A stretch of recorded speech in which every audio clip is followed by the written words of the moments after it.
Bapak Ibu, pembacaan firman Tuhan dari kitab Samuel yang terakhir, Samuel 31 ayat 1 sampai 10. Demikian firman Tuhan. Maaf, sampai 13.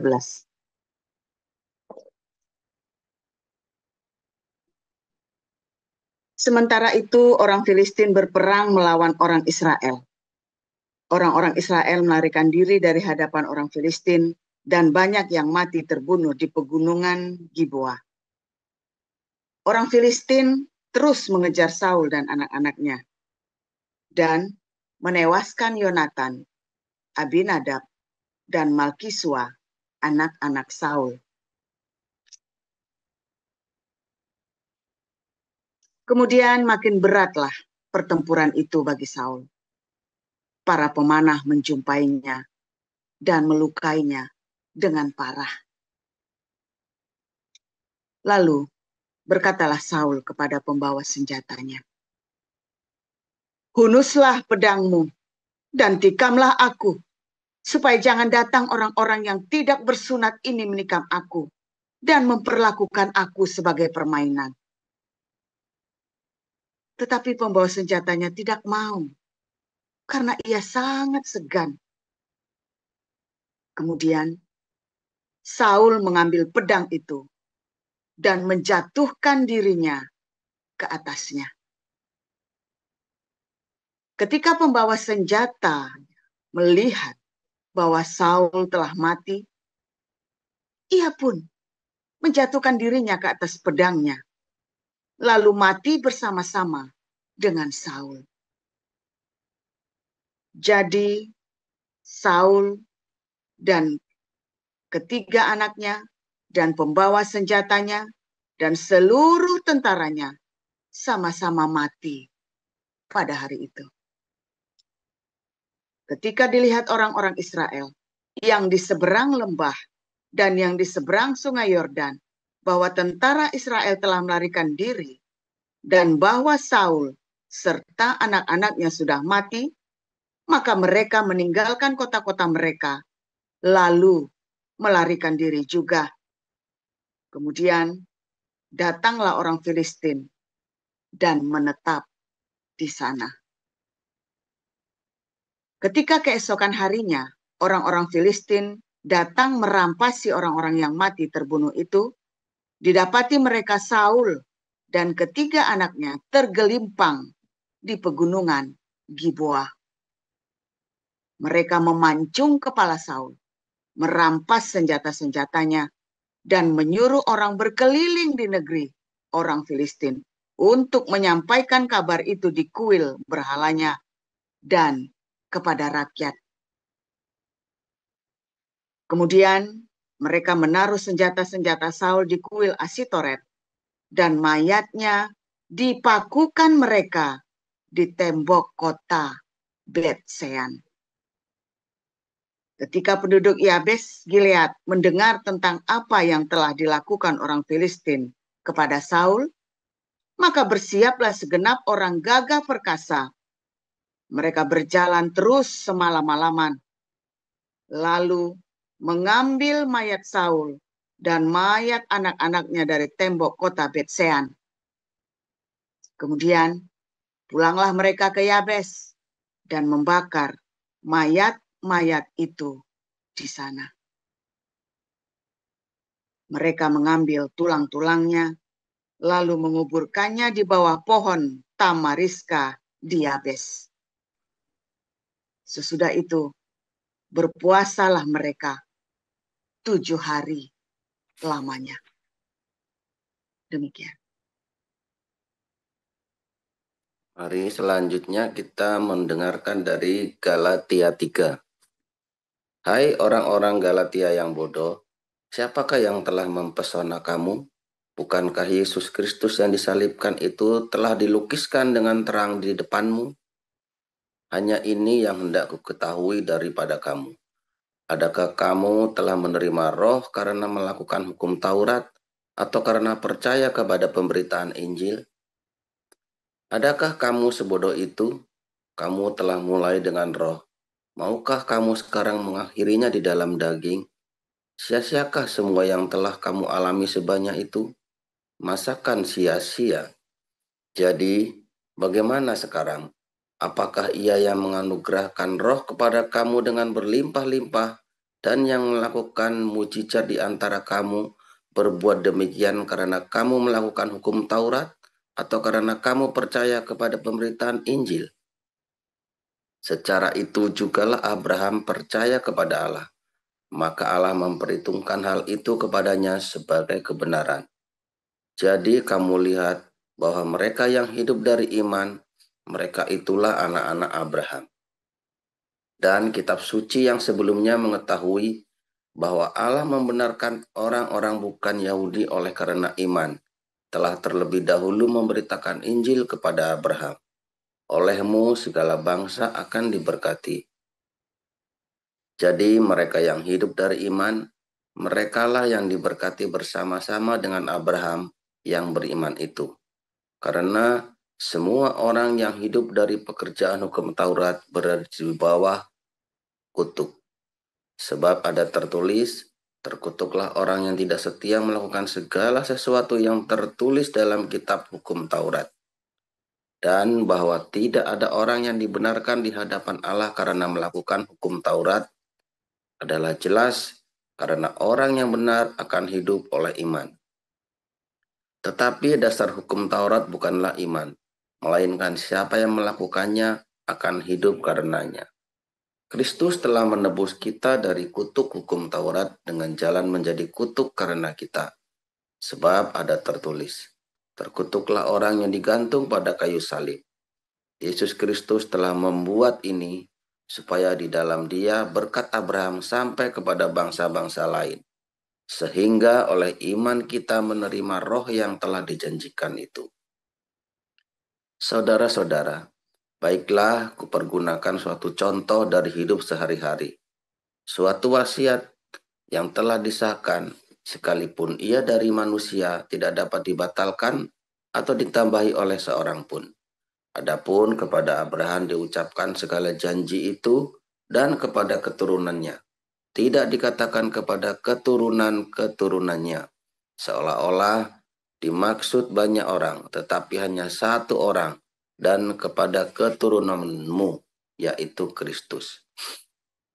Maksudku ialah, janji yang sebelumnya telah disahkan Allah tidak dapat dibatalkan oleh hukum Taurat yang baru terbit 430 tahun kemudian, sehingga janji itu hilang kekuatannya. Sebab jikalau apa yang ditentukan Allah berasal dari hukum Taurat, ia tidak berasal dari janji, tetapi justru oleh janjian Allah, janjilah Allah telah menganugerahkan kasih karunia-Nya kepada Abraham. Kalau demikian, apakah maksudnya hukum Taurat? Ia ditambahkan oleh karena pelanggaran-pelanggaran sampai datang keturunan yang dimaksud oleh janji itu.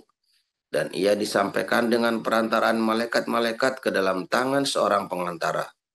Seorang pengantara bukan hanya mewakili satu orang saja, sedangkan Allah adalah satu.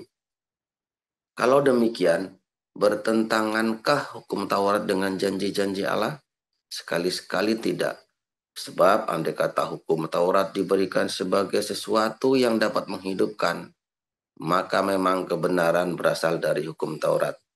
Tetapi kitab suci telah mengurung segala sesuatu di bawah kekuasaan dosa, supaya oleh karena iman dalam Yesus Kristus, janji itu diberikan kepada mereka yang percaya. Sebelum iman itu datang, kita berada di bawah pengawalan hukum Taurat, dan dikurung sampai iman itu telah dinyatakan. Jadi hukum Taurat adalah penuntun bagi kita sampai Kristus datang, supaya kita dibenarkan karena iman. Sekarang iman itu telah datang. Karena itu kita tidak berada lagi di bawah pengawasan penuntun. Sebab kamu semua adalah anak-anak Allah karena iman di dalam Kristus Yesus. Karena kamu semua yang dibaptis dalam Kristus telah mengenakan Kristus. Dalam hal ini tidak ada orang Yahudi atau orang Yunani, tidak ada hamba atau orang merdeka, tidak ada laki-laki atau perempuan, karena kamu semua adalah satu di dalam Kristus Yesus. Dan jikalau kamu adalah milik Kristus, maka kamu juga adalah keturunan Abraham dan berhak menerima janji Allah. Demikian firman Tuhan.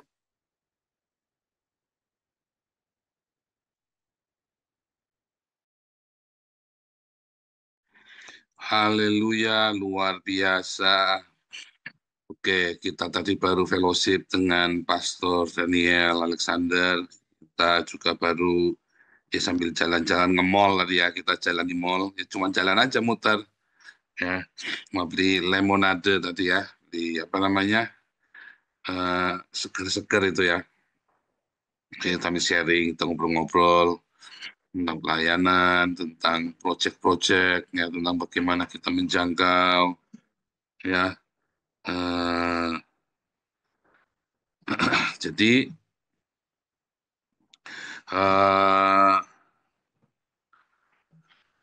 berapa hari ini kita ada banyak sekali ya menangkan jiwa agresif ya, kita langsung masuk ke tempat-tempatnya orang-orang, gelandangan-gelandangan di Den Haag. Besok kita kesimakan lagi ya, besok Pastor Daniel ikut juga bersama kita ya. Terus lanjut malamnya kita ada fellowship lagi sebelum tim dari Jakarta pulang ya, Bu Lianti, Bu Marjuni, Pak Hari, Pak Didit pulang. Hari Kamis balik ke Jakarta. Jadi kita ada bikin beberapa ini ya, saudara ya, beberapa cara menjangkau.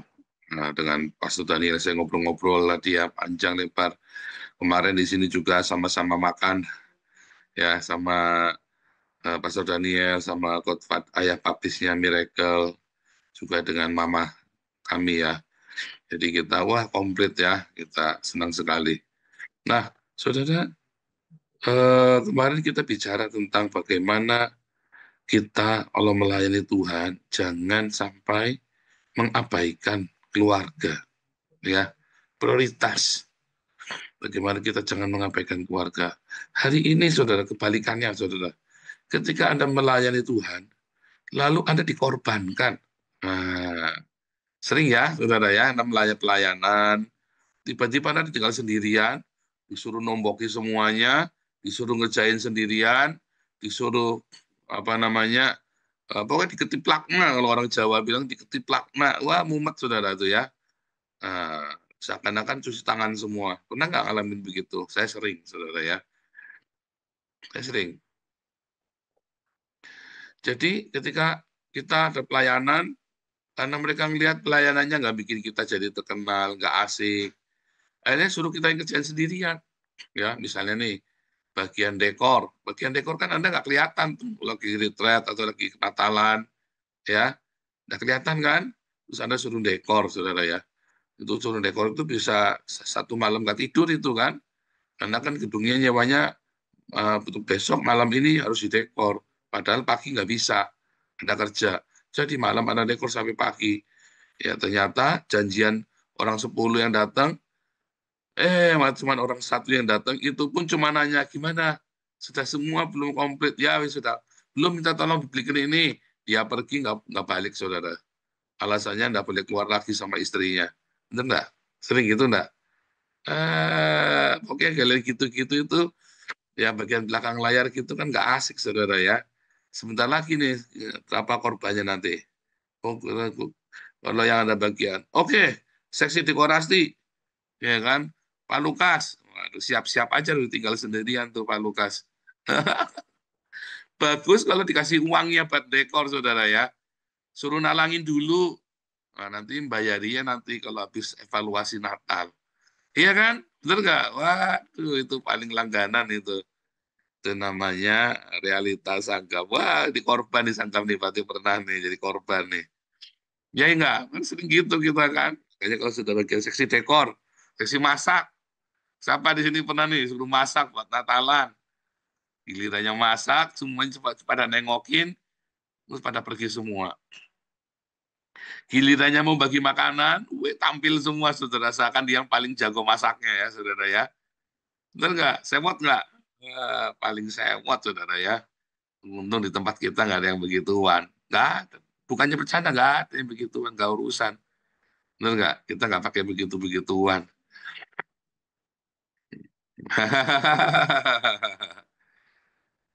Nah, giliran apa lagi, saudara? Kan masak, masak sama dekorasi ya. Sesi perlengkapan sama dekorasi paling mumet itu, saudara ya. Saya tinggal sendirian. Loh, kok pada pergi semua? Waduh, itu saudara mumet. Oh, itu cuman begitu, saudara ya. Saudara pernah nggak lagi bisnis, lagi dagang, ya? Saudara ketika temanmu lagi kena musibah, kan partner, ya kan? Ketika temanmu kena musibah, kamu temenin. Lagi di penjara, kamu temenin, kamu belain, kamu tungguin, kamu carikan lawyer. Giliran kamu di giliran kamu yang kena masalah, dia goodbye, saudara. Ngalamin gitu nggak, saudara? Ayo ngalamin gitu nggak? Angelina Sondak itu ngalami seperti itu ya, saudara ya. Kasihan ya. Semuanya, wah kelihatannya kerjasama saling tanggung menanggung. Begitu udah ketangkap satu, semuanya lempar badan semua. Akhirnya hukumannya yang paling lama Angelina Sondak ya, saudara ya. Aduh kasihan sekali nih ya, dia ibu satu ini kasihan ya. Kasihan ya. Paling lama kan dia hukumannya, saudara. Tinggal sendiri paling bapak-bapak. Waduh yang lain mah cuma 4 tahun. Ya ini mau Angelina Sondak hukumannya udah paling lama ketok palu, banding malah ditambahi hukumannya ya, saudara ya. Ngeri ya. Kasihan ya. Aduh, kasihan sekali. Hancur tuh saudara ya, hidupnya hancur. Hancur lebur semuanya.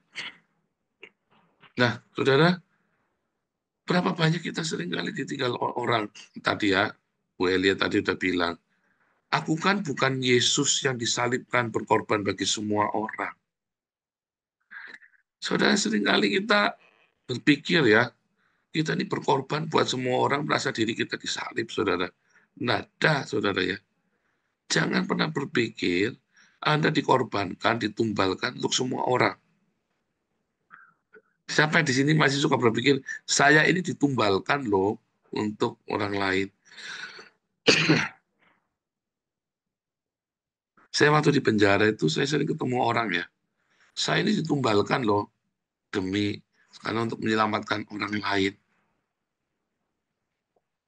Benar nggak? Sudah sering dengar begitu nggak istilah? Saya ini ditumbalkan loh. Saya tidak percaya ada orang ditumbalkan untuk menyelamatkan orang lain, saudara. Ya, kamu main api ya tetap hangus. Kamu main air ya basah. Nggak ada orang ditumbalkan untuk menyelamatkan orang lain, saudara. Nggak ada.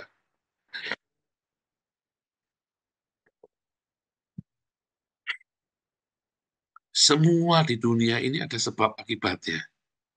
Kalau kamu tidak main-main itu kamu tidak akan kesanggup. Misalnya nih, Angelina Sondak nih ketangkep. Jangan Anas Urbaningrum, bisa apa sih Nazarudin, Andi Malaranggeng, Angelina Sondak. Kenapa saya nggak ketangkap, saudara? Bener nggak?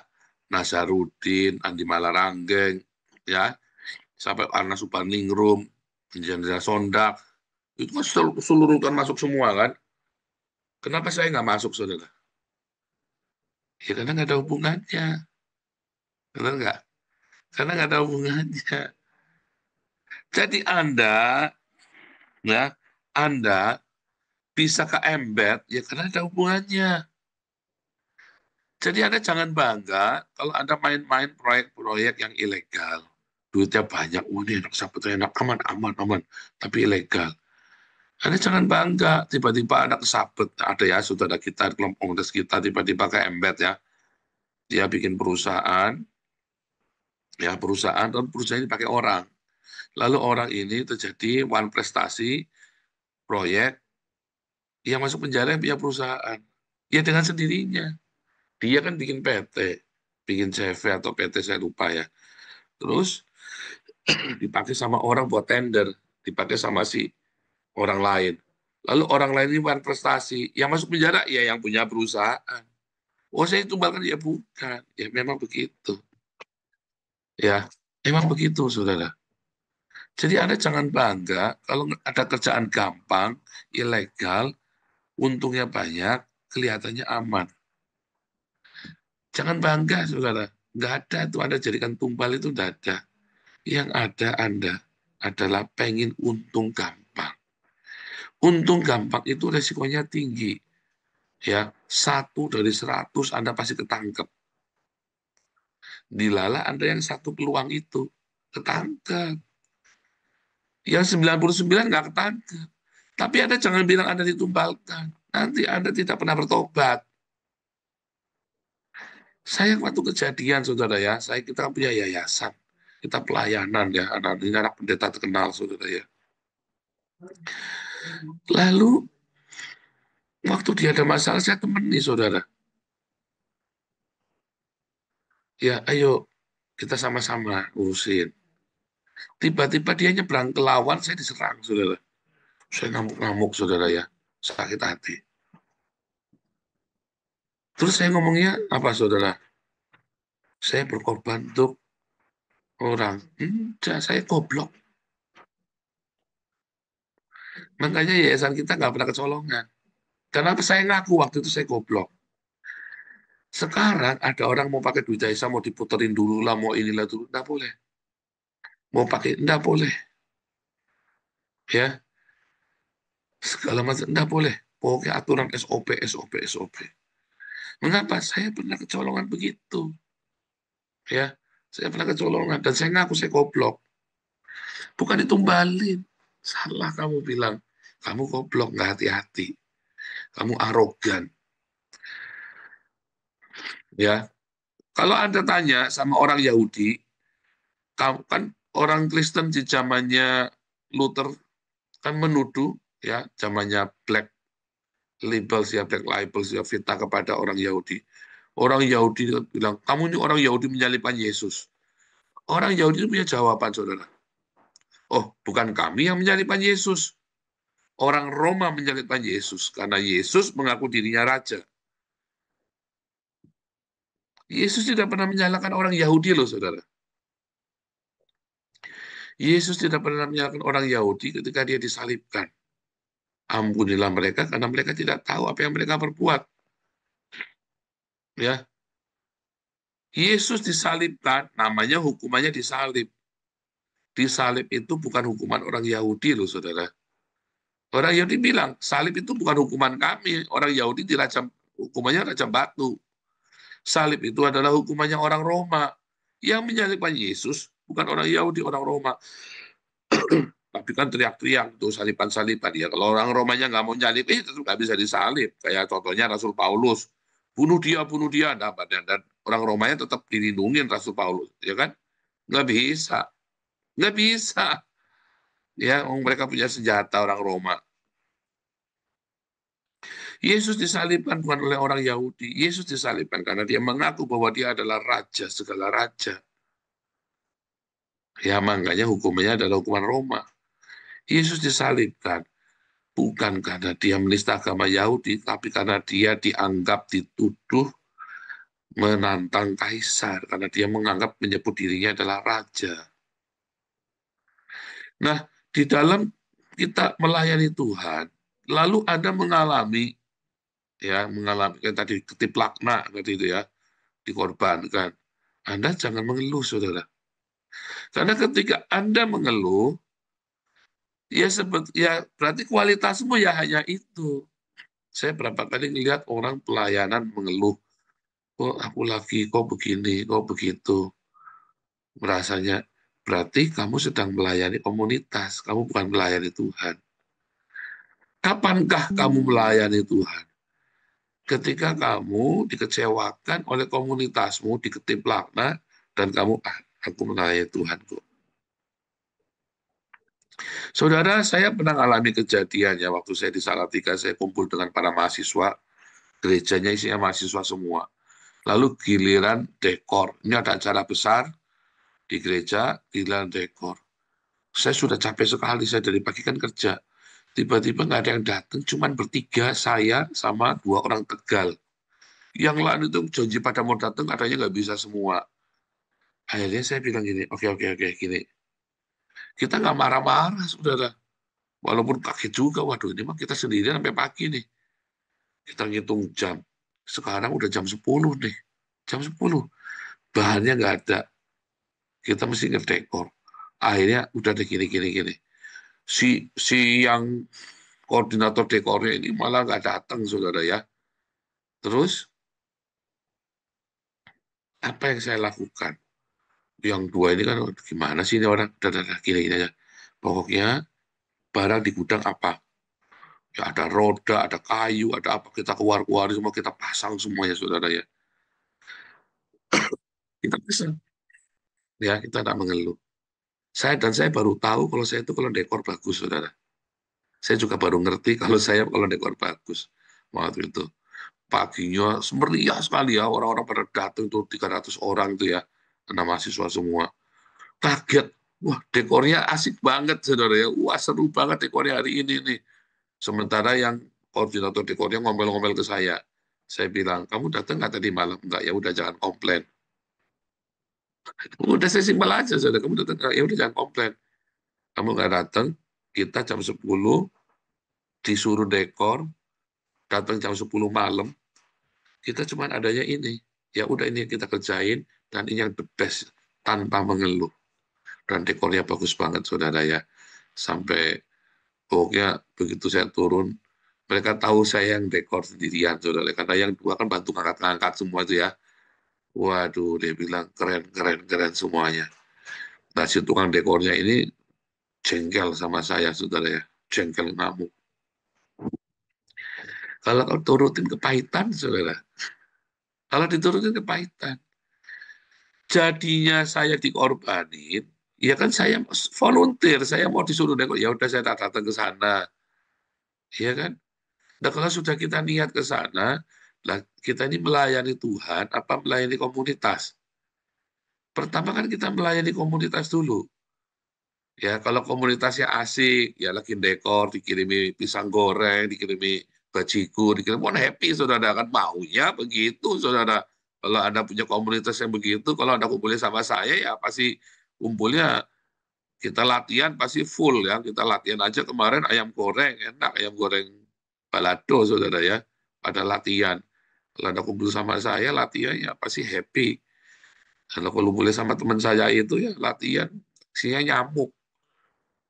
Nah, itu saudara ya. Jadi begitu mengecewakan. Pokoknya saya melakukan buat Tuhan. Dan itu ya saya belajar, saya lakukan buat Tuhan. Sehingga saya nggak pernah merasa disalibkan oleh orang lain, tidak pernah merasa dikorbankan, diketiplakkan oleh orang lain. Kadang-kadang malah saya pikir begini ya, kalau begitu saya lagi latihan atau apa, pembuka nggak datang sekalian, biar saya yang main, biar saya yang tampil. Malah saya bilang, dia nggak datang sekalian. Saya melihat banyak sekali kesempatan ketika orang ngetiplakan ke saya, ya, saya kerja di bank asing, saudara ya. Ini ada orang India, aduh cerewetnya alzubillah minalik, saudara ya, kayak setan cerewetnya, kayak kuntilanak, saudara. Bentar, ini jam berapa nih? Waduh, 2 menit lagi, Bu Elia. 2 menit ya.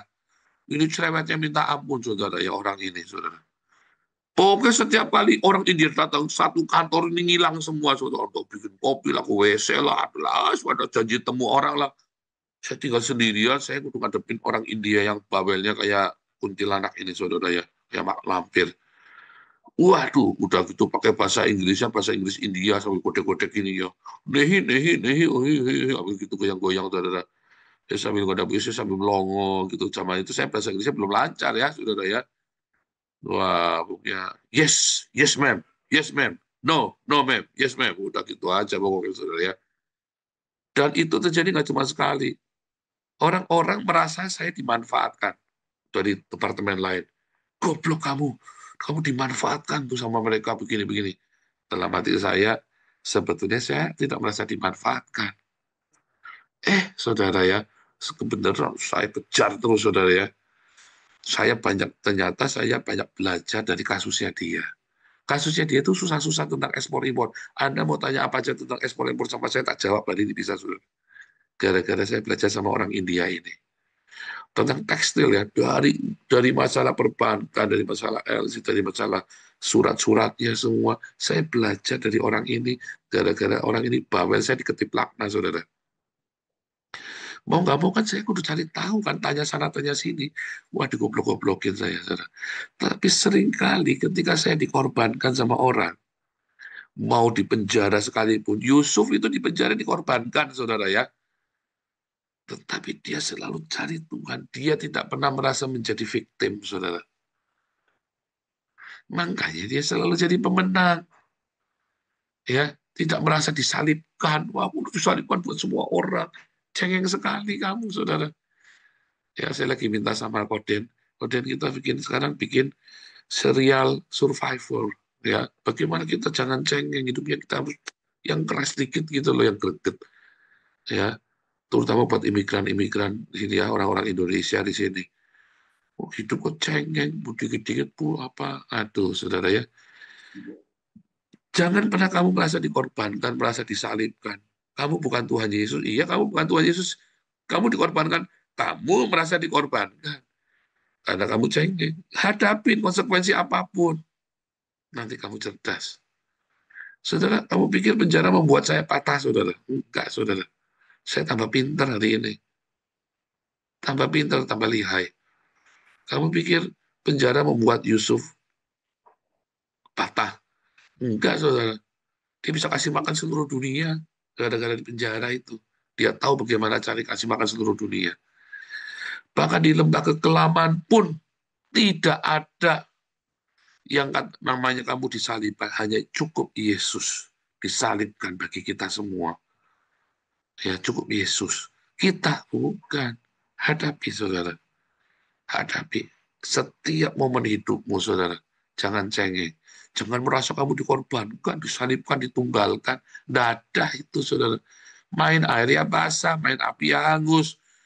Ya, Angelina Sondak masuk penjara, Andi Malarangge masuk penjara, Anas Apubraningrum masuk penjara, ya Nasarudin masuk penjara. Kenapa saya enggak? Ya karena nggak ada hubungannya. Kalau saya ada di hubungannya, ya pasti saya kena juga kemarin. Saya enggak kenal, jangan enggak kenal. Iya kan? Anda nangkap nggak sih? Karena saya enggak kenal. Kenapa Pak Lukas nggak ikut masuk penjara sama dihukum sama Andi Malarangge? Boro-boro kenal, Pak. Orangnya kayak apa Andi Malarangge, Pak Lukas saja nggak ngerti kali. Itu, saudara ya. Kalau kamu udah ada kaitannya, nggak mungkin ujuk-ujuk kamu tiba-tiba masuk. Nggak ada yang ujuk-ujuk di dunia ini. Main air ya basah, main api ya hangus. Jadi jangan cengeng. Ya, hadapi. Konsekuensi apapun hadapi.